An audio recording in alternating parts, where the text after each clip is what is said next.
New champions are almost always love 'em or hate 'em when it comes to player reception, and seldom are they ever unanimously so. Ever since I would say Ornn, roughly every new release has been met with extreme controversy, ambivalence, or apathy from the community, exacerbated with every year that followed until coming to a head with the birth of the 200 years meme. 2020 and 2021 produced arguably the most divisive additions in quick succession of each other, with champions like Yone, Samira, Viego, Gwen, Akshan, and Zeri empirically causing more harm than good for the game in solo queue and or pro play.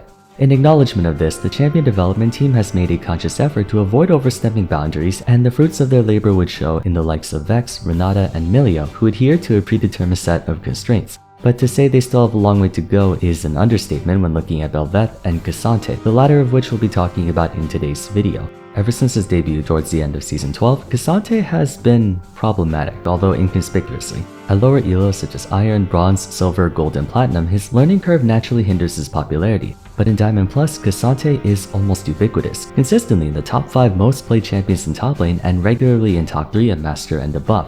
And this is after getting nerfed several times over. In Season 13 so far, ksante has had over a 75% presence across all professional scenes, making him far and away the most popular top laner, and the amount of backlash towards the champion throughout discussion boards is palpable to say the least, enough to where I feel like it's worth making a video revisiting his design. When looking at him for the first time back in October, I was cautiously interested in what he could do. He was the first true stance changer to be released in League, not to be confused with shapeshifter. A stance changer refers to someone who alternates between attack and defense, trading one for the other. I believe I made a reference to Aegis Slash. Funnily enough, I even mentioned how it would be awfully troublesome to balance a character who has incredible resilience and can convert that resilience into sheer force whenever convenient. While in other games, the concept of switching between attack and defense is by no means unheard of, it's easier to balance that on account of there being no outside elements that influence their power level. Oftentimes, a champion's point of balance hinges less on their own abilities and more on the items they build. And unlike RPGs, where equipment can be changed around easily at a moment's notice, items are incremental tools for progression from early to mid to late game in every match. By that logic, how is it possible to make a champion who can be both a tank and a skirmisher, two classes with divergent build paths and experiences? That question is what had me concerned about ksante, and unfortunately those concerns were justified.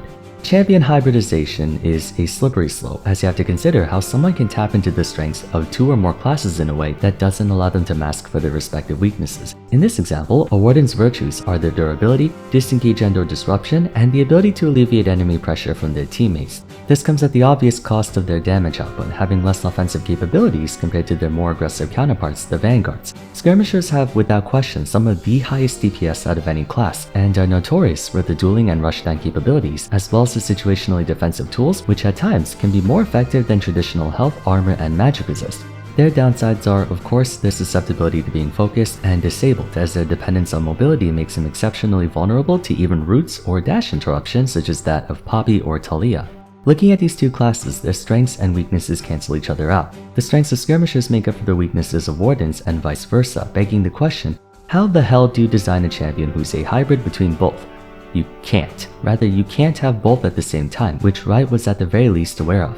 The idea of implementing this was to make ksante not a true hybrid, but a stance changer, meaning he can only tap into one or the other, not access both simultaneously. Ultimately, they decided for his base form to be the more practical one, tank, the first mistake. In fairness, for any stance-changing character, their base form is typically the shield, not the sword. The main reason for making the base form of stance changers the shield is a simple one, safety. It makes no sense for your active swap to be from sword to shield, as that places the onus on the player to reactively assume their defensive form, which is counterintuitive. Chances are when you're already thrusted into a situation where you need to raise your shield, you've already sustained a lot of damage or got hit by hard crowd control, at which point shield mode has no purpose as the damage is already done. Conversely, having your sword be the active swap means you have control over how much risk you're exposing yourself to, meaning you can decide when to go for glory. In video game convention, this is conducive to conceptualizing a stance changer. Such conventions don't apply to League though, due to the fact that the conversion from defense to offense and their accompanying strengths and weaknesses are not fully traded in League.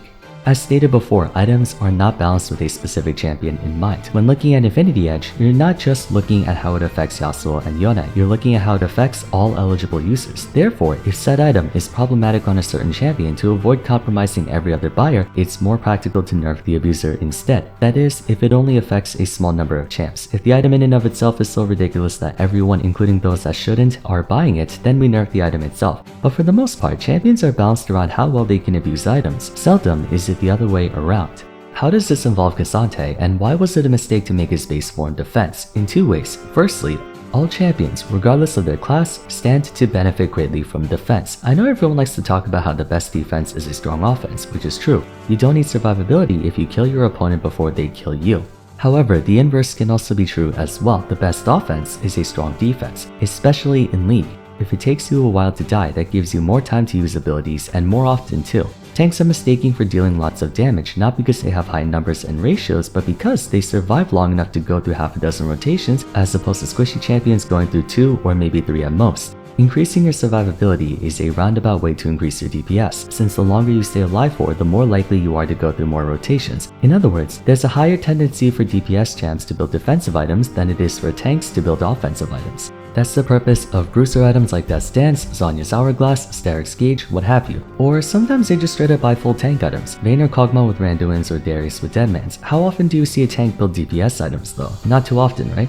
I mean, yes, we have Titanic Hydra on Sion or Demonic Embrace on Zac, but don't get technical on me. If you see Norn build Rabadon's Death Cap, you'd be grilling him for intent feeding, but you wouldn't be too concerned if you saw a Rek'Sai build Thornmail. So then, what would happen if we made a tank champion who converts defense into offense? That would be Ksante. You might be asking, how is that a bad thing? The answer is that tank items were never, and I repeat never, made with consideration for offense in mind. Prior to Ksante, and even after he came out, not once did the balance team wonder how tank items could be used offensively other than the ones that were intentionally designed that way, like Sunfire. Ksante is the only tank in the game with a full defense to offense conversion. You have a few champs who deal more damage based on their HP like Mundo or Tahm Kench, or sometimes there are tank ratios like Galio with magic resist or Malphite with armor, but that has nothing to do with the tank itself. Moreover, tank scaling ratios are not conversions, just ratios. The balance team judges tank items based on how efficiently they, well, tank. Ksante is different because not only does his entire identity revolve around tank items to deal damage, but he actively converts HP, armor, and magic resist into attack damage, lifesteal, etc., and his entire playstyle changes compared to Malphite, Rammus, and Galio who play exactly the same whether they have 0 tank stats or 5000. What is the appropriate conversion for this? How much armor should equate to how much attack damage, and how wide should the margin for error be? No one knows because no such thing has happened before, and frankly should never have happened. I should clarify that Ksante's abilities at base form are perfectly fine in my opinion. Dauntless Instinct is a fine passive to have. It gives him a very basic trade combo of Q, auto Q, auto Q, auto. Speaking of Q, Nutofo Strikes is also fine. 2 bonks of damage followed by a shockwave that knocks enemies toward him to make it easier for him to keep attacking. I think it's fair for the cast time and cooldown to increase based on health and resistances, and the armor and MR scaling is fine too. Continuing on, Pathmaker is also fine. Remember, we're talking in its normal state. The more tank stats he builds, the more damage reduction he gets. Considering he's a warden, being a frontline base for his team is exactly what he's supposed to do, and that push forward stun is also fine. Footwork, despite having a comparatively shorter description, is arguably his most important ability. You can use it for all kinds of mix-ups or movement options in battle. You can use it aggressively by dashing to a minion to get in range for Q. You can use it to gap close on an ally who's about to get attacked and press W to face tank for them, so on and so forth. Complicating his otherwise perfectly acceptable moveset though is all out, throwing a wrench into everything. Without even looking at the stat conversion, let's go back to all of his abilities. His passive now does bonus damage and is converted to true damage, specifically percent max health true damage, which no tank should have under any circumstances. Q has a shorter cooldown, letting him spam it like Yasuo and Yone can. W changes from displacement crowd control to a damaging ability. E can dash faster, farther, and through walls. Suddenly, a champion who just a moment ago was a slow, bulky tank can now shred you to pieces in a matter of seconds, while still retaining some semblance of his old tank personality. Q doesn't slow anymore, but it still has the knockup. W doesn't have the stun and knockback, but still has the damage reduction, a stronger one at that. E now has way more movement options that he didn't have before, and all of that with a lot more damage. What keeps a shapeshifter like Jace balanced is that 75% of his power budget is housed in each of his forms, mandating that you expertly use both of them to the best of your ability for that 150% total output, as relying on one or the other at a time renders you weaker than any other champion in the game. In addition, by switching between forms, Jace misses out on the inactive form's abilities and whatever edge they give him until he switches back. Ksante's all-out form doesn't follow that same creed. His base form operates at 100% and all-out form is more of an empowerment, boosting him to 150. But unlike other steroid ultimates where it gives you more of what you were already doing, Ksante gains access to an entirely brand new playstyle and option selection while keeping the stuff he already had before.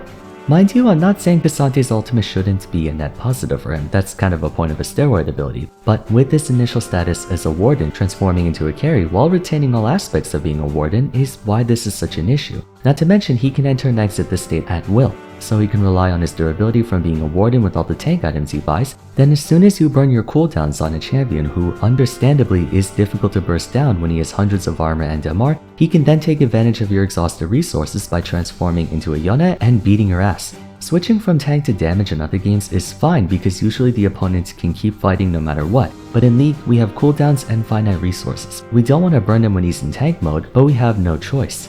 Secondly, Ksante still retains the utility, scaling, and other aspects of the tank items he purchases. Even though during his all-out state he loses his tank stats in favor of damage and omnivamp, all scaling metrics account for his original stat line. For instance, the HP scaling on Gargoyle Stoneplate takes into account his HP before losing it, so he still gets the full benefits of items and his abilities on top of the extra effects while in all-out state, the bonus AD and omnivamp. He practically gets the best of both worlds. Once again, tank items were not designed to be used in offensive connotations, so they never took into account how strong they would be if you had a champion who took the armor, health, and whatnot and could play like a Yasuo or Riven. Iceborne Gauntlet, Gargoyle Stoneplate, Force of Nature, Frozen Heart. These things assume the champion building them will deal far less damage than what Ksante can output in all-out form. Consequently, he received multiple nerfs across all aspects of his kit, and yet still boasts an extremely high presence in high elo and pro play with a decent presence in low elo. Even though his win rate suggests he's not that much of an issue, it's very much a case of his ear syndrome, where most people don't properly know how to use him, and to be fair, he is difficult. Those who do, however, are in control of one of the most broken champions in the game. Kasante's most vulnerable state is definitely the early game before he gets to stack resistances, but once he does get a few items under his belt, he scales ludicrously fast. Despite all the nerfs, his conversions and ratios are measured as if he's a damage dealer, so when he goes all out, he does roughly the same DPS as what you would expect from a Fiora, Riven, Jax, Yasuo, etc. At the same time, his base form is measured to be just as tanky as a Shen, Poppy, or Braum. So in fights where he's going to be taking a lot of damage, he can meat shield, or in skirmishes, he can go damage mode. That freedom of choice is a privilege accessible only to him. No one else has a stance change they can activate and deactivate at will. The closest one would be Gnar, but his base form is the squishy one, not the tanky one, and the transformation is involuntary. Too much coverage is what it is. If you're a top laner and you play tank, you forego the ability to carry your team, instead choosing a more support-oriented playstyle in light of your poor damage output. Vice versa, if you play carry, you have one less potential frontline base, which is usually delegated to top and support. Ksante can be the tank and the DPS. He can exploit the defensive benefits of items while turning their stats into offensive benefits when they were never intended to be used that way. If it were merely the base form, like if all-out was just the active part and didn't come with the buff after, I think everyone would be perfectly fine with this, since tank form Ksante still does a ton of damage, just over a longer period of time, but that's part and parcel of being a tank. In fact, that's what has me confused. Kasante's normal kit would have made for a perfectly serviceable tank fighter hybrid. By adding all-out's conversion and transforming his W into a damaging ability, they overcomplicated things way more than they had to be. Instead of making him a hybrid between tank and hyper carry, they should have just made all out your typical steroid ultimate that gives him powered effects. At this rate, I can go on and on about why Kasante's design just shouldn't exist in League, but to avoid turning this into a rant, the long and short of it is that certain hybridizations cannot work together. You can do a skirmisher mage hybrid like Sylas because both classes are DPS oriented. You can do an enchanter mage hybrid like Seraphine because both classes are ranged, ability power, and neutral oriented. Warden and skirmisher could not be further apart from each other, so as long as he remains the way he is, people will forever complain about him. Hope you guys enjoyed my first episode of the new Everything Wrong With series. If you want to see more episodes in the future, be sure to let me know in the comments down below who you believe should be next. For now though, I'd appreciate it if you left a like and subscribe. Don't forget to follow me on Twitter at Vars, join my Discord server, and check out my other discussion videos if you haven't yet. But till next time, thanks so much for watching, and I look forward to seeing you again soon. Take care.